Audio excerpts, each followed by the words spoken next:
کہ وہ بھی ابھی مرتد ہوئے بھی تقریباً میرے خیال سے 20-25 دن کا واقعہ ہو گیا.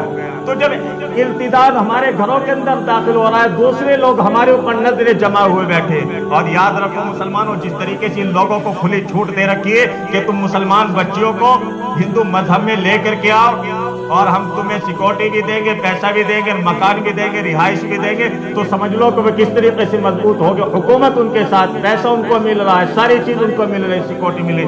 خود تصور کرو، مسلمان خود تصور کرے چیز کو کہ اگر کوئی ہمیں لالچ دے 10-5 لاکھ روپے کا، کہا کہ تجھے بھلا کام کرنا، تو ہم کسی بھی حد تک جا سکتے ہیں اس کام کو کرنے کے لیے. اور پھر ان کو تو ہر چیز مہیا ہے، تو پھر کیوں اپنی بچیوں کا تحفظ نہیں کر رہے؟ آج مسلمان بچوں کے ساتھ میں 8 لاکھ مسلمان بچیاں بھی 3 سال کے عرصے کے اندر 8 لاکھ مسلمان لڑکیاں غیر کے گھروں کے اندر جا چکی ہے، جو اسلام سے خارج ہوئی، جو مرتد ہو کر مندروں کے اندر پھیرے.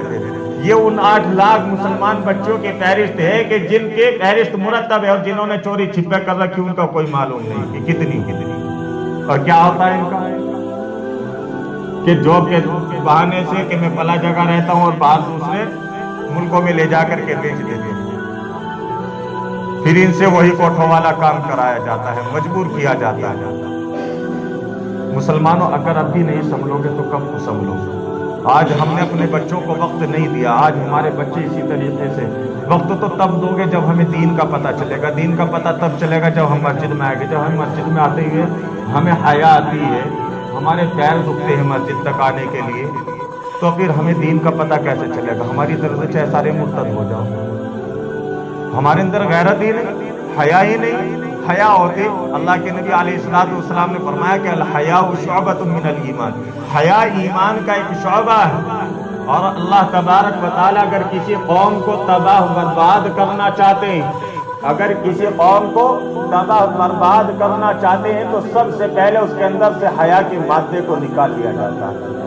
اس کے اندر سے حیا کو نکال لیا جاتا ہے، حیا کو چھین لیا جاتا ہے. مسلمانوں، ایک تو ہمیں چیز کے بارے میں فکر کرنی ہے کہ ہم اپنے بچوں کو اگر اسکول اور کالج کے اندر، خصوصاً اگر ہماری بچیاں اسکول اور کالج کے اندر جا رہی ہے، تو ان بچیوں کو گرلس اسکولوں کے اندر جو لڑکیوں کے اسپیشل الگ ہوتے ہیں اس کے اندر، اور خود اس چیز کی ذمہ داری نبھائے. جب ہم بچوں کو پڑھانے کا شوق رکھتے ہیں تو پھر اپنی بچیوں کے لیے وقت بھی نکالے کہ اپنی بچیوں کو لے کے جائے اور لے کے آئے اپنی بچیوں کو. اور اگر کسی کوچنگ سینٹر کے اندر بھیجنا ہے تو پھر کسی مسلمان کے یہاں، اور لیڈیز بھی ہوتی ہے پڑھانے کے لیے، کوئی لڑکی ضروری تھوڑا ہی، مسلمانوں کے یہاں. ہم ایسے ایسے واقعات دیکھ رہے ہیں، ایسے ایسے حالات دیکھ رہے ہیں. آپ لوگ سبھی جانتے ہوں گے کیونکہ آج انٹرنیٹ کا زمانہ ہے، سبھی حضرات جانتے ہیں بخوبی، مجھے زیادہ کہنے کی ضرورت نہیں ہے. تو اپنے بچوں کو ایک تو ایسی جگہ بھیجے، کیونکہ اسکول اور کالج مضر نہیں، نہ ان کی تعلیم مضر ہے بلکہ ان کا ماحول مضر ہے.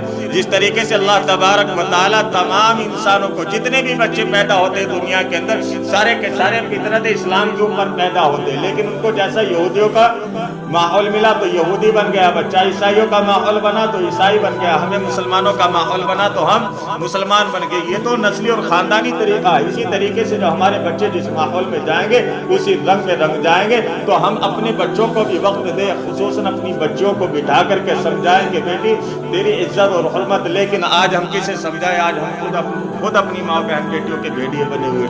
وقت نہیں ہے، نہیں تو فرصت میں بتاتا. اللہ تبارک و تعالی ہم سب کو عمل کی توفیق مرحمت فرمائے. وآخر دعوانا الحمدللہ رب العالمین.